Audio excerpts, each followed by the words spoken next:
आता बघणार आहोत 9 राजकीय बातम्या। मराठा आरक्षणाचा मसुदा तयार, मराठा समाजाला 13% आरक्षण मिळणार, सूत्रांची माहिती। कुणबी वगळून उर्वरित मराठा 32%, अहवालातून माहिती समोर। मराठा समाज शैक्षणिक सामाजिक मागास असल्याचं 40% लोकांचं मत, तर मागास नसल्याचा 41% लोकांचा अभिप्राय। मराठा आरक्षण देण्याची मागासवर्ग आयोगाची शिफारस। मनोज जरांगेंच्या उपोषणाचा 8वा दिवस, सगळ्या चोऱ्यांच्या अधिसूचनेच्या 20 तारखेपर्यंतच्या अंमलबजावणीवर जरांगे ठाम, सरकारला अल्टिमेटम। शिंदे फडणवीसांवर विश्वास ठेवलेलाच आहे, ते शब्द पाळतील, 20 तारखेपर्यंत विश्वास ठेवू, मात्र आता मराठ्यांची नाराजी सरकारला परवडणारी नाही, जरांगे पाटलांचं विधान।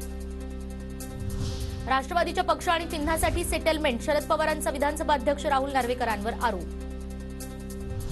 काँग्रेसचे 16 ते 17 आमदार भाजपच्या वाटेवर, लवकरच पक्षप्रवेश होणार, भाजपचे नेते परिणय फुके यांचा मोठा दावा। भाजपमध्ये येणाऱ्या काँग्रेस आमदारांची बैठक पार पडल्याचीही माहिती।